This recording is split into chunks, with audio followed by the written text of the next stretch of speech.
안녕하세요. 윤화신 목사입니다. 지금 온 세상이 코로나 사태로 인해서 이 혼란과 두려움이 가득 차 있죠. 우리 성도님들과 가정은 이렇게 건강하시고 평안한지 안부를 묻습니다. 이러한 시점에서 우리가 성경에서 전염병에 대하여 어떻게 이야기하는가, 이러한 점을 살펴보는 것도 참 의미 있겠다라는 생각이 들어서 오늘 성경 공부는 성경 속의 질병과 전염병이라는 제목으로 함께 나눠보도록 하겠습니다. 구약과 신약에서 이 질병을 바라보는 방식은 조금 다른데요. 구약에서는 이 질병의 원인이 인간의 죄의 결과이고 그로 인한 하나님의 심판의 도구로서 이 질병을 다룹니다. 신약에서도 크게 다르지는 않지만 이러한 하나님의 심판의 결과 그리고 죄의 결과인 질병조차도 예수 그리스도의 은혜 가운데 하나님의 사랑 가운데 치유하고 회복될 수 있다는 것이 또한 신약의 중요한 메시지이기도 합니다.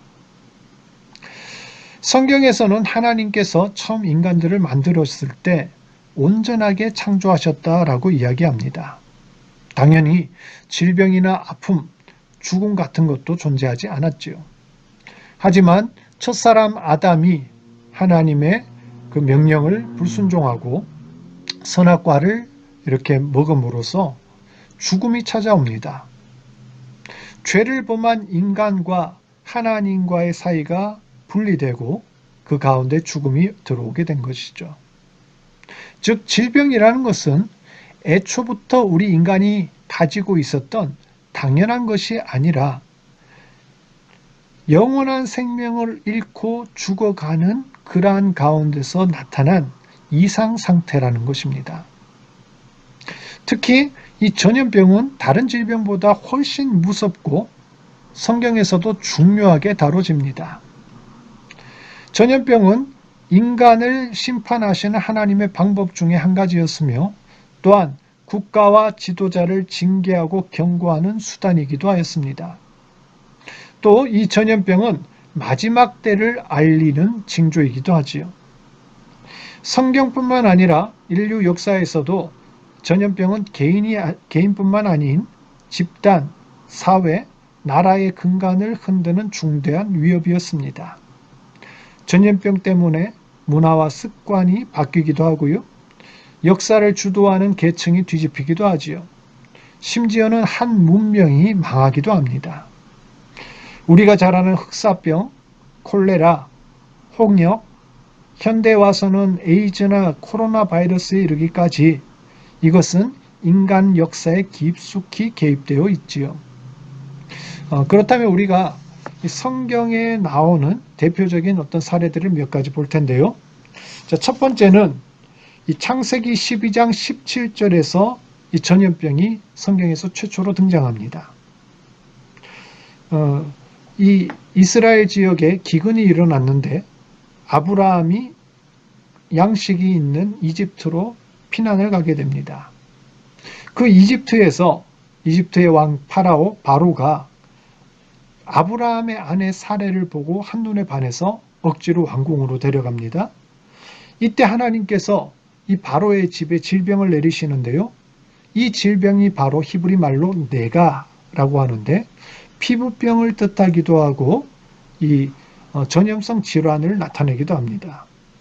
그런데 이 성경을 보면은 이 네가라는 것이 레위기 14장 12절에 인간이 범한 중대한 죄악의 결과 때문에 일어나는 결과라고 나와 있습니다.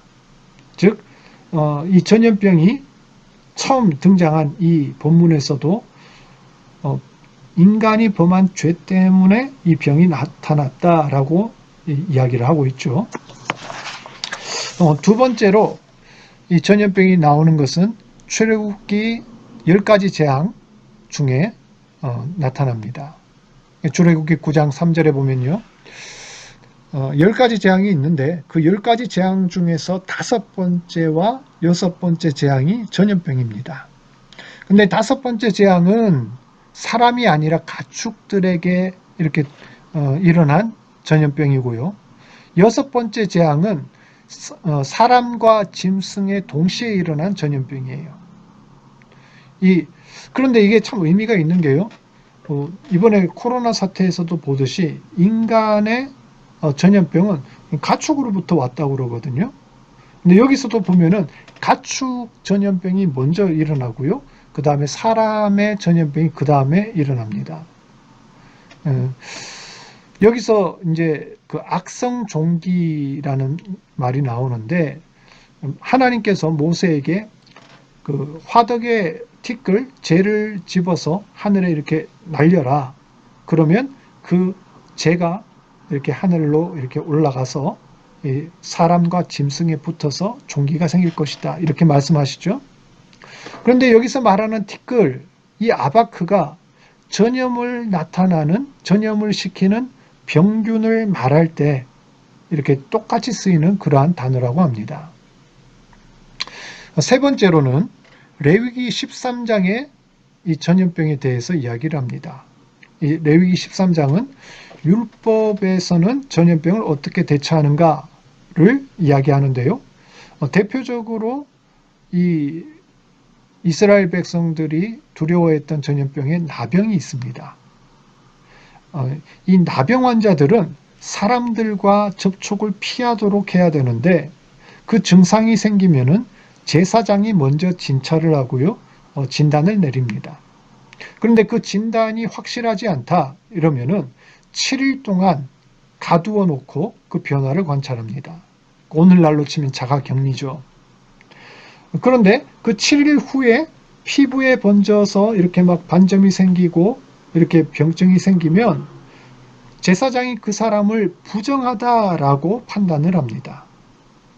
그리고 그 나병 환자는 옷을 찢으며 머리를 풀고 이렇게 윗입술을 가리고요, 부정하다, 부정하다 이렇게 외쳐야 된답니다. 왜 그러냐면 이 입에서 나오는 침을 이렇게 막고 사람들에게 자기가 전염병이 있다는 것을 알리는 것이죠. 오늘날 우리가 이렇게 전염병 환자들을 이렇게 취급하는, 이렇게 다루는 방식과도 굉장히 유사하죠. 그리고 이 나병 환자는 자기가 완전히 치유가 될 동안에는 격리되어서 진영 바깥에서 살아야 했습니다. 신명기 28장에도 이 전염병이 나오는데요. 모세가 순종할 때 받을 복과 불순종할 때 받을 이 저주의 리스트를 쭉 기록하는데, 율법을 지키지 않는 사람에게 임하는 저주 가운데 뭐가 있냐면 이 전염병이 있다는 거예요. 이스라엘 역사 중에도 전염병에 대한 기록이 많이 나옵니다. 그런데 대표적인 것이 다윗 시대의 전염병이죠. 다윗이 말년에 인구조사를 실시합니다. 자기의 힘을 과시하고 싶은 교만 때문이었죠. 군대 장관 요압이 말리고 이렇게 했지만 다윗은 말을 듣지 않고 결국 강행합니다. 그 교만과 어리석음 때문에 하나님께서 진노하시고 다윗과 그 나라에 전염병을 내립니다. 그때 죽은 자가 7만 명이라고 하죠. 죽음의 천사가 예루살렘을 향하여 손을 들어 멸하려 하였다라고 이야기를 합니다. 결국 다윗이 회개하고 하나님께 화목제를 드린 다음 이 병이 그치게 되지요. 그 외에도 이 구약 성경에는 독종, 온역, 또 연병이라는 단어로 전염병을 나타냅니다. 근데 하나같이 이 전염병, 구약에 나타난 전염병은 뭐냐 하면 하나님께서 심판하시는 수단이란 거예요. 인간의 죄 때문에 이러한 병들이 생겨났다라고 알고 있는 것이죠. 자, 그런데 이제 신약으로 넘어오면서 이 전염병에 대한 관점이 조금씩 수정이 됩니다. 물론 기본은 같습니다. 뭐냐 하면 이 병의 원인, 이 불행의 원인은 인간의 죄 때문이란 것이죠. 하지만 그 질병을 바라보는 눈이, 해석하는 관점이 구약과는 조금 다릅니다. 구약에는 이것이 굉장히 부정적이고요. 또 어떻게 보면은 그 공동체를 보호하기 위해서 그 사람들을 격리해야 하는 어떤 수준으로 그친다면은 신약에서는 예수 그리스도께서 이 땅에 오셔서 이러한 질병, 전염병, 대표적인 게 나병이라고 했잖아요. 그들조차도 주님의 은혜와 사랑 가운데서 치유하고 회복시켜 주실 거라는 메시지가 담겨져 있다는 것입니다. 하나님께서 질병을 보실 때에 하나님의 영광을 나타내는 수단이 질병이 된다라는 것을 예수님을 통해서 보여주셨죠. 우리가 잘 아는 그 마리아, 마르다, 그리고 나사로, 이 삼남매 아시죠? 이 삼남매가 살았던 동네가 베다니입니다. 이 베다니가 어디냐면 예루살렘으로부터 외곽 서쪽으로 이렇게 한 30km 떨어진 동네라고 하는데요. 그 동네에서 이 삼남매가 살았는데 그 나사로를 예수님께서 살리시고 이렇게 그 다음에 가셨을 때 이 마리아가 예수님 발에 향유를 붓는 장면이 나오죠. 그런데 그 집에 이렇게 고가의 향유가 왜 있었을까? 많은 성경학자들은 이렇게 해석을 합니다. 이 베단이라는 동네는 예루살렘에서 있던 아까 제가 말했던 그 대표적인 전염병이 나병이라고 하잖아요. 그 나병 환자들이 예루살렘에는 못 들어가니까 외곽에 떨어져 살면서 치유할 때까지 거기에 이제 사는 거죠. 그리고 거기에서 제사장의 진찰을 받는 대기하는 그런 장소였다는 거예요. 그래서 향유도 역시 만약에 그들이 완치가 되면은 제사장으로부터 이렇게 확인을 받고 정결 의식을 해야 되는데 그때 필요한 게 이 향유라는 것입니다. 이런 것을 우리가 좀 염두에 두고 성경을 볼 필요도 있겠죠. 그러면 성경에서 나타나는 전염병의 원인에는 뭐가 있을까? 그리고 그것을 통한 하나님의 뜻은 무엇인가를 한번 우리가 보도록 하겠습니다. 자, 성경에 나타나는 전염병의 원인은 제가 처음 이야기한 것처럼 구약에서 첫 번째로 우리가 생각할 수 있는 것은 그 나라의 지도자 때문에 전염병의 심판이 있을 수 있다는 것입니다. 대표적인 예가 우리 아까 이야기했던 이집트의 바로 그렇죠. 그리고 다윗 왕의 어떤 그 실책 때문에 온 나라가 이 전염병이 돌았다는 것이죠. 우리가 이런 사건을 통해서 얻을 수 있는 교훈은 지도자가 바로 서야 된다는 것입니다. 지도자가 잘못하면 타락하면 온 백성이 나라가 심판을 받게 되는 거죠. 고통을 받습니다. 자, 그런데 문제는 이거를 오늘날 이 민주주의 사회인 우리에게도 그렇게 적용할 수 있는 거냐 하는 거지요. 우리의 대통령이 잘못해서 수상이 잘못해서 우리가 이 전염병의 재앙을 받는다. 물론 지도자가 잘못하면 온 나라와 사회가 잘못된 방향으로 가게 되고 잘못된 영향을 받게 됩니다. 그것은 사실이죠. 하지만 이러한 전염병 사태까지 우리가 지도자의 탓으로 돌린다면 그것은 문제가 있습니다. 그것은 또 다른 하나의 미신일 수 있고 잘못된 해석이라고 우리가 볼 수도 있다는 것이죠. 자, 오히려 이 이스라엘 역사에서 지도자, 하나님께서 다윗을 보시고 이스라엘 백성들을 심판하시고 또 바로를 통해서 온 이집트를 심판하셨던 것은 특수한 역사 가운데서 일어난 일입니다. 무슨 말이냐면 이스라엘 역사는 믿음의 백성들에게 보여주기 위한 하나의 샘플이라는 것이죠. 그게 특수 역사입니다. 자, 그게 무슨 말입니까? 과거의 다윗 왕이나 이런 믿음의 어떤 지도자들은 오늘날로 치면 하나님의 백성을 가리킨다는 거예요. 즉, 이 땅의 영적인 지도자, 하나님께서 보시는 사람들은 대통령이나 총리가 아니라 하나님의 이름을 알고 하나님을 섬기는 우리 성도들이 하나님께서 볼 때는 이 시대의 지도자입니다.